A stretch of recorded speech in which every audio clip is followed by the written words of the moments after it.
Sa nakaraang kwento natin ay minungkahi ng Marshal King kay Yeonwoo na pagkatiwalaan niya lamang ang matatanda patungkol sa pag-aasikaso ng kanyang dambuhalang itlog. At sa pagpapatuloy ng kwento, sinabi naman ng matanda na nakita nila ang kapareho ng kaso ng itlog na ito sa kanilang dokumento at ipagpapalagay na lang nila na ang itlog na ito ay nabibilang sa kasong yun na nakita nila sa kanilang dokumento. Napatanong naman ng isa na kung ano ba ang nakita nila sa kanilang dokumento. Ipinaliwanag naman ng matanda na sa oras na yun ay ang itlog na inilalarawan sa dokumento ay nasa 4 na metro ang taas at napisa ito nang maglapat ito ng kung anong bagay at dagdag niya pa na ang nakakagulat lang dun ay ang lumabas sa itlog ay isang tinatawag na Void Dragon. Namangha naman ang mga ito sa ipinaliwanag ng matanda maging ang Marshal King ay napapahanga. Sinabi naman ni Fante na ang taong nagmamay-ari ng itlog na yun ay nasa kanya ang lahat ng swerte at napatanong naman siya na kung paano siya makakakuha ng ganun. Bigla namang nagsalita si Edora at sinabi niya na ayon sa kanyang kaalaman ang 4 na maalamat na hayop ay hindi na isilang sa loob ng tore. Tugon naman ng matanda na tama siya dahil ang maalamat na mga hayop ay hindi nagmula sa tore ngunit sa labas ng mundo at ganun din ang Void Dragon na naisilang sa labas ng tore. Kaya ang kasong ito ay nagsimula noong bago pa man lumitaw ang tore. Napatanong naman ang Marshal King na kung napisa na ang itlog ng Void Dragon ay ang ibig lang ba na sabihin nito ay Void Dragon din o kapareho ng Void Dragon ang lalabas sa itlog na yan. Sinabi naman ng matanda na tama ang kanyang sinabi. Ipinaliwanag naman ng matanda na isipin nila ang itlog ay abnormal ang paglaki dahil sa hindi malaman na rason at para malunasan yun at kinakailangan ito ng tinatawag na lunar seed. Nagtatakang tanong naman ni Yeonwoo na kung ano ang lunar seed. Ipinaliwanag naman ni Edora na ang lunar seed ay isang bihirang halamang gamot na ipinasa sa kanilang tribo hanggang sa kasalukuyan nilang henerasyon. Sumigaw naman si Yeonwoo na kung sa gayon ay gusto niyang makuha ang lunar seed na yun at tinanong niya ang Marshal King na kung ano ba ang kanyang gagawin upang makuha yun. Napangiti naman ang Marshal King sabay sabi niya na kailangan niya ng lunar seed na ang tanging makakabigay lamang sa kanya ay sila na isang sungay na tribo at dagdag niya pa na kagaya nga ng binanggit ng kanyang anak na babae na ang lunar seed ay isang napakahalagang halamang gamot na tanging matatagpuan lamang sa kanilang tribo dahil ang isang ugat nito ay kinakailangan ng 15 na taon upang tumubo. Tugon naman ni Yeonwoo na kagaya nga ng kanilang nakikita na wala siyang gaanong iaalok sa kanila at hiniling niya naman na kung papayagan ba nila siyang bayaran na lang niya ito sa susunod. Tugon naman ng Marshal King sa kanya na hindi sila tumatanggap ng utang. Nang marinig yun ni Yeonwoo ay napaisip naman siya na kung ano ba ang nararapat na artifact para sa Marshal King, espadang Vigrid ba o ang Athenes Aegis. Sinabi naman ng Marshal King sa kanya na hindi niya kailangang bayaran yun ng item sa halip ay pwede niyang bayaran ito ng pisikal na trabaho para sa kanila. Tinanong niya naman si Yeonwoo na kung narinig niya na ba ang digmaan sa pagitan ng Red Dragon at Azure Sword Clan at ipinaliwanag niya naman na sasali sila sa digmaan bilang mga mersenaryo at kinakailangan nila siya upang tulungan sila sa digmaan at tinanong niya ito na kung ano ba sa tingin niya. Nang marinig yun ni Yeonwoo ay laking gulat niya naman dahil hindi niya inaasahan na sasali ang isang sungay na tribo sa digmaan. Maya-maya pa ay bigla na lamang lumabas sa kanyang sistema ang Sudden Quest Hired Warriors. Ang kamakailan lang na alitan sa pagitan ng Azure Sword Clan at Red Dragon ay nagsanhi ng digmaan at maraming manlalaro sa tore ang naghahanda sa paparating na labanan. Ang isang sungay na tribo ay tinuldukan na ang pagiging matagal nitong walang kinakampihan na kahit na sino at naghahanda na rin upang sumali sa digmaan bilang mga mersenaryo. Minungkahi ng sistema na sumali siya bilang bisitang miyembro ng isang sungay na tribo at ipamalas niya ang kanyang sariling galing upang mas makakuha ng magandang gantimpala. Mayroon namang limitasyon sa oras at ito ay hanggang matapos ang digmaan. Ang kanyang gantimpala naman ay 3 at ang una ay ang tinatawag na Intimacy with One Horn Tribe plus 150 o sa madaling salita ay mas mapapalapit siya sa tribo at ang pangalawa naman ay ang Lunar Seed at hindi naman matukoy ang pangatlo. Napaisip naman si Yeonwoo na ang digmaan sa pagitan ng Red Dragon at Azure Sword Clan ay lalahukan niya pa rin naman dahil sa kanyang hangarin na paghihigante. At nag-iisip siya ng paraan kung paano makasali.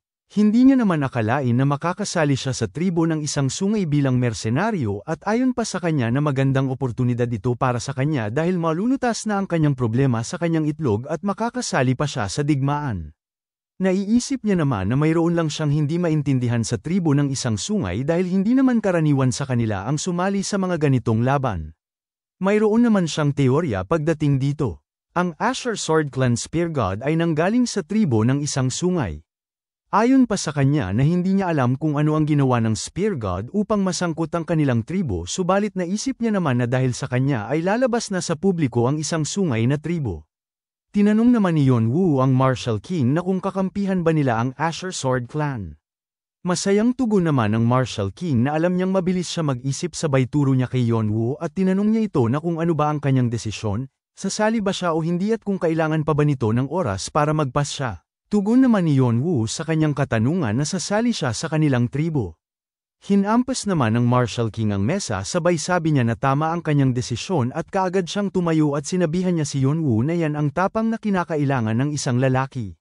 Minungkahi niya naman kay Yonwoo na titiyakin niya lamang na oobserbahan niya ng maigi kung ano ang mangyayari habang nasa digmaan sila, at dagdag niya pa na marami siyang matututunan sa kanyang karanasan dito, lalong-lalo na kung magpapatuloy siyang umakyat sa tore. Inanunsyo naman ng Martial King na si Cain ay sasali sa digmaan bilang parte ng kanilang tribo at tinanong niya naman ang mga ito na kung may tumututol ba, at may bigla namang nagtaas ng kamay at sinabi niya na tumututol siya. Tinanong naman siya ng Martial King na kung ano ba ang kanyang gustong sabihin at tinawag niya ito sa pangalang Jiang. Tinawag naman ni Jiang ang Martial King na ama.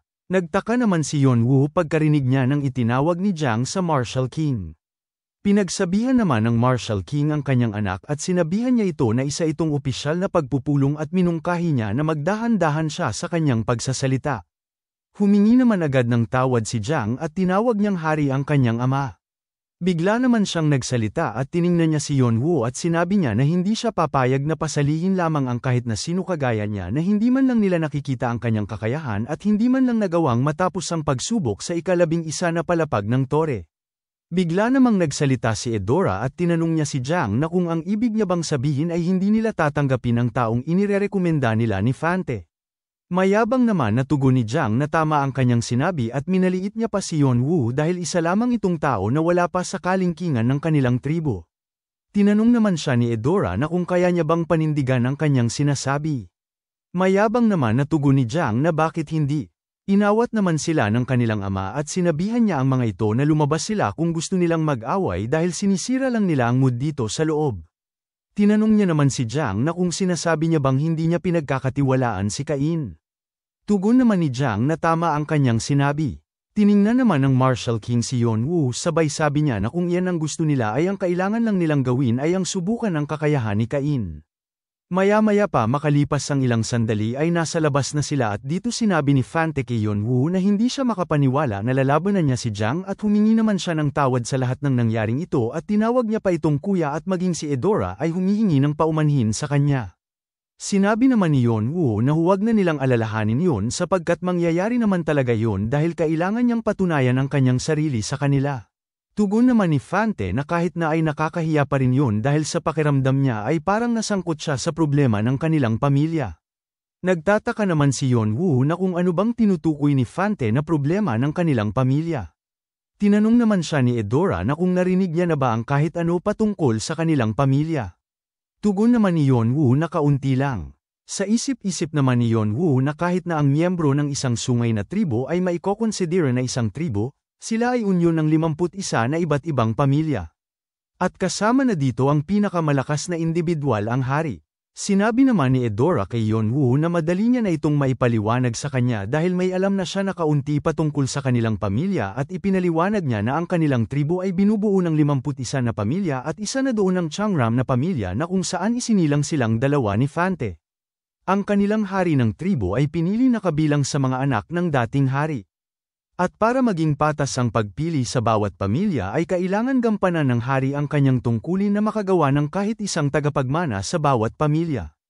At ipinaliwanag niya naman na si Jiang ay half-brother nila at isinilang ito sa kapareho ng pamilya ng kanilang ama na pamilya ng Baeksan at dagdag niya pa na si Jiang ay isa sa 4 na maaaring tagapagmana katulad ni Fante at inulit niya ulit ang kanyang sinabi at ayon pa sa kanya na upang maging tumpak ay si Jiang ang tagapagmana ng kaharian kumpara kay Fante.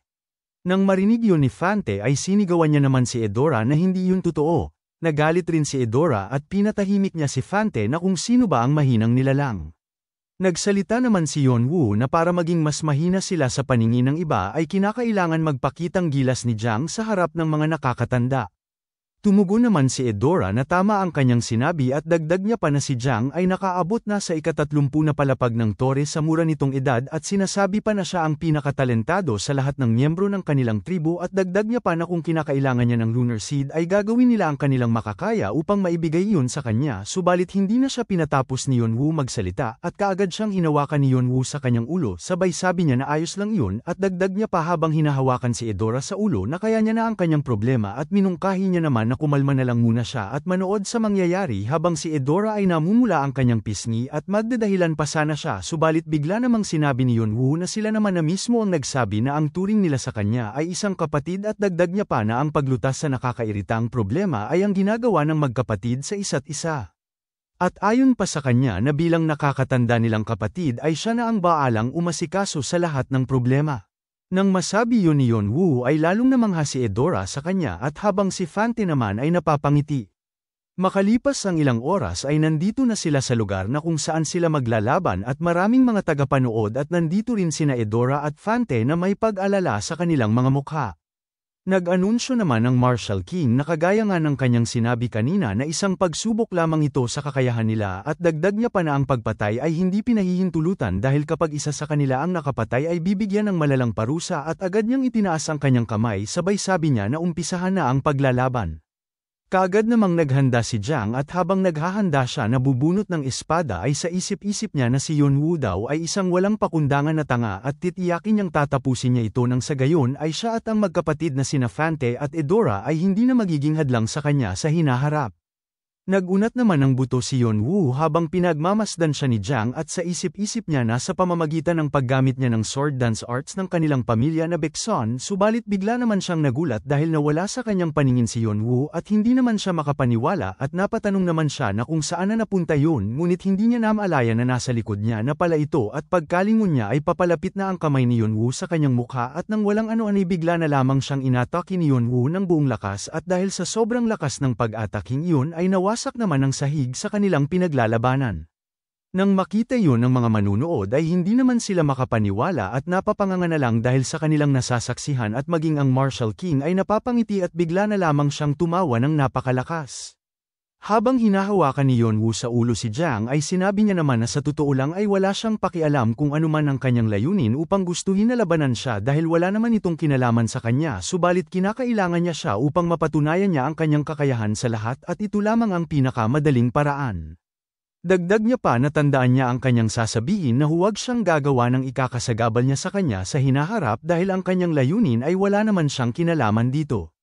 Binitawan niya naman si Jiang habang duguan ang mukha nito at lumakad na si Yonwoo at maya-maya pa ay bigla na lang sumigaw si Jiang na hindi pa siya tapos sabay bunot niya ng kanyang espada at nagpalabas ng aura sa kanyang espada.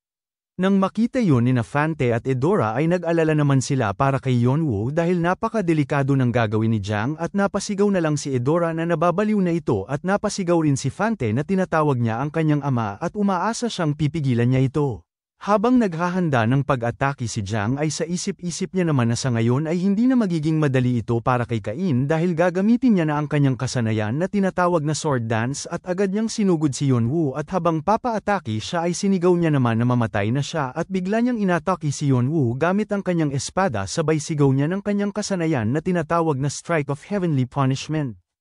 Ginamit naman ni Yonwoo ang kanyang Dragon Eyes at nakikita niya ang paparating na espada ni Jiang sa kanya na tila ba ay isa itong mabagal at walang hirap niya lang itong iniwasan. Nang makita ni Jiang na iniwasan ang kanyang pag-atake ay napasabi na lang siya na wala na siyang kawala at agad siyang naglunsad ng pag-atake patungo kay Yonwoo ngunit naiwasan na naman niya ito nang walang kahirap-hirap. Bigla namang pinalakas ni Yonwoo ang kanyang kamao at hindi niya na binigyan ng pagkakataon si Jiang na umatake at agaran niya itong sinuntok sa tiyan. Bigla na lamang napabuga ng dugo si Jiang at nawalan ito ng malay habang si Yonwoo naman ay napapangiti na lamang. Napasigaw naman ang mga tao dahil sa nakita nila at masayang-masaya naman ang mga ito dahil ayon pa sa isa na mas kahanga-hanga pa pala ito kaysa sa kanyang inaasahan. Napatanong naman ang isang matanda sa kanyang katabi na kung nakita ba nila ang galaw na yon dahil hindi man lang ito gumamit ng kahit anong uri ng art subalit napakalinis ng galaw na yon. Tugon naman ng lalaki sa kanya na sa tingin niya ay perpekto ang kakayahan niyang iyon sa praktikal na pamamaraan. Tinanong naman sila ng Marshal King na kung may tututol pa ba. At inanunsyo niya habang pinagmamasdan si Yeonwoo na si Cain na hoarder ay kinikilala bilang parte na ng tribo nila. Sumapit ang dapit hapon at dito napansin ng Marshal King na may papalapit sa kanya habang nakikipag-usap siya at sinabihan niya ito na sa tingin niya ay marami itong sasabihin sa kanya. Ang taong dumating ay ang ating bida at sinabi niya sa Marshal King na umaasa siya na masasagot niya ang ilan sa mga katanungan niya. Kinumpirma naman ng Marshal King sa kanya at sinabi niya kay Yeonwoo na siya lamang ang nakakarinig na kung gusto niya bang malaman kung paano niya nalaman ang patungkol sa pagkasangkot niya sa Arang na grupo. Tugon naman ni Yeonwoo na gusto niyang malaman ang patungkol doon. Sinabi naman ng Marshal King na sasabihin niya sa kanya ang totoo dahil hindi niya nalaman ito sa pamamagitan niya dahil mayroong isang tao ang nagsabi sa kanya patungkol doon. Tinanong naman siya ni Yeonwoo na kung sino ang taong yon. Tugon naman ng Marshal King na ang kanilang psychic. Ipinaliwanag niya naman na ang kanilang psychic medium ay sinabihan siya na nakatanggap sila ng tanda ng panghuhula at sinabihan sila nito na mayroon silang bagong darating na bisita sa kanilang nayon na nagdulot ng malaking problema sa tore. At ang taong yon ay ang magkakaroon ng malalim na relasyon sa kanilang tribo. Kaya naman napaisip ang Marshal King na kung ano ba ang malaking gulo ang sinasabi nila. At sinabi naman ng psychic medium na kamakailan lang ay nagkaroon ng gulo at ang pagkawasak ng Arang na grupo sa tutorial. Sinabi naman ng Marshal King sa kanya na huwag siyang mag-alala dahil hindi naman siya ang tipo na ipagsasabi ito sa iba at kahit nakakampihan nila ang Azure Sword Clan ay dahil lamang ito sa kanilang pangangailangan. Napangiti naman ng Marshal King sabay sabi niya pa na hindi siya katulad ng mga mahihinang nilalang na nagbebenta ng mga impormasyon patungkol sa mga tao. Tugon naman ni Yeonwoo na naiintindihan niya at nagtatakang tanong niya naman sa kanya na kung sino ang pangatlong tao na kanyang nabanggit. Seryoso namang sinabi ng Marshal King sa kanya na si All for One at nang marinig yun ni Yeonwoo ay nanlaki naman ang kanyang mga mata dahil sa gulat. Ipinaliwanag naman ng Marshal King na nakaupo lamang si All for One sa kanyang trono at naghihintay sa pinakamataas na palapag ng tore na nagawang maakyat ng manlalaro at pinapanood niya lamang ang bawat nangyayaring insidente sa tore na tila ba ay isa itong Diyos o anupaman. Kahit na ang kanilang psychic o maging siya ay hindi magawang makalapit kay All for One. At sinabihan niya pa si Yeonwoo na kahit siya ay hindi makakatakas sa mata ni All for One. Sa isip-isip naman ni Yeonwoo na si All for One ay taglay nito ang kasanayan na tinatawag na clairvoyance. Ang kakayahan ng kasanayan na ito ay pinahihintulutan ng gumagamit na silipin ang mga sanhi ng pisikal na mundo. Kaya naman kaya niyang panuurin ang kahit anumang nangyayari sa tore. Tinanong naman ni Yeonwoo ang Marshal King na kung kailan sila sasali sa Azure Sword Clan. Tugon naman ng Marshal King na malapit na at ngumiti naman siyang sinabi na sa loob ng 5 araw. Nagulat naman si Yeonwoo dahil hindi niya inaasahan yon dahil biglaan ito. Sinabi ng Marshal King sa kanya na walang dapat ikagulat dahil sila ang mag-uumpisa ng digmaan at tinapik niya ang kanyang dibdib sabay sabi niya na iyon ang kanyang desisyon bilang isang hari. At ngumiti naman siya at ayon pa sa kanya na wala nang mas kahanga-hanga at dakila sa kanyang pagpasok. Lumipat ang eksena sa pagpupulong ng Azure Sword Clan at dito galit na galit si Leonte habang pinagsasabihan siya ng Spear God na hindi niya akalain na tatanggapin nila ang isang tangang ito at bigyan ng titulo bilang Diyos at dagdag niya pa na nakakatuwa ang nangyari sa kanya. Sa loob ng silid ay nandito din ang Sword God, Bow God at ang Fist God na si Leonte at patuloy lang kinukutya ng Spear God si Leonte at sinabi niya hindi rin lang katagalan na binigyan ng titulong Fist God si Leonte dahil nabakante ito subalit natalo lamang ito ng Red Dragon Clan at ayon pa sa kanya na hindi siya makapaniwala na sinayang lang nila ang Mystic Dragon Elixir upang gumaling lamang ito at wala namang magawa si Leonte kundi ang magalit sa mga sinasabi ng Spear God sa kanya. May nagsalita naman na isang tao na nasa likod ng kurtina at pinatigil niya na sa pangungutya ang Spear God. At pinagsabihan niya naman ito na sa gusto niya man o sa hindi ay si Leonte ay parte pa rin ng grupo nila at isang taong mayroon importanteng ginagampanan tungkulin at iminungkahi niya pa na tigilan na nila ang pag-aaway patungkol dito at ang tanging mahalaga sa kanila sa ngayon ay kung paano nila labanan ng Red Dragon na clan sa kadahilanang mas mahina ang kanilang puwersa kumpara sa Red Dragon. Tumahimik naman ang Spear God at dagdag pa ng taong nasa likod ng kurtina na bagaman ay mayroon naman silang blade na wala ang Red Dragon Clan at naniniwala din siyang hindi imposible magawang mahiwa nito ang lalamunan ng mayabang na tinatawag nilang Summer Queen. At sinabi niya pa na bago sila magsimula sa digmaan ay kailangan muna nilang magsagawa ng paglilinis. Nagtatakang tanong naman ng Spear God na kung ano ba ang ibig niyang sabihin. At binanggit niya naman ang 4 na maalamat na hayop. Sinang-ayunan naman ng Spear God ang sinabi nito at ayon pa sa kanya na kailangan nilang linisin ang mga ito bago pa man magsimula ang digmaan. Tinawag naman ng lalaking nasa likod ng kurtina ang Sword God at sinabi niya dito na pinahihintulutan niya itong pakawalan ang 6 at 7. At inutusan niya itong ubusin niya itong lahat at papayagan niya itong kunin ang mga elixir. Napangiti naman ng Spear God at tugon niya naman na naiintindihan niya. Sinabi pa ng taong ito na nakatanggap sila ng mensahe mula sa tribo ng isang sungay na kamakailan lang na sinasabi na kikilos na rin sila di kalaunan dahil ang digmaan ay magsisimula na. Inutusan niya ang Sword God na makipagtulungan siya sa kanila. At inutusan niya naman ng iba na tapusin nila ang mga gawain na dapat nilang gampanan sa abot ng kanilang makakaya at inanunsyo niya naman na ang pagpupulong na ito ay dito na nagtatapos. Bago pa man sila umalis ay tinawag naman ng Spear God ang Sword God at tinanong niya ito na dahil lilinisin niya ang mga maalamat na hayop ay nagtataka lang siya na kung sino ba ang kanyang uunahin at dagdag niya pa na kagaya nga ng kanyang nalalaman na ang kanyang kapatid ay aakyat na sa 11 na palapag ng tore kaya naman hindi niya gustong may mamuong komplikadong mga issue. Tugon naman ng Sword God sa kanyang katanungan na ang kanyang uunahin ay ang nasa timog, ang Phoenix. Lumipat ang eksena sa Marshall King at dito umupo siya at mayroon siyang kinakausap at tinatanong niya ito na kung nasiyahan ba siya sa kanyang ginawa. Tugon naman ng tinig na kaunti lang. Tinanong na naman siya ng Marshall King na kung talaga bang ang batang iyon ang kanyang sinasabi sa kanya. Tugon naman ng tinig na sigurado siya at tinanong niya ito na kung mayroon bang pagkakataon na nagkamali siya sa kanyang sinasabi sa kanya. Tugon naman ng Marshall King sa kanya na wala kahit kailan.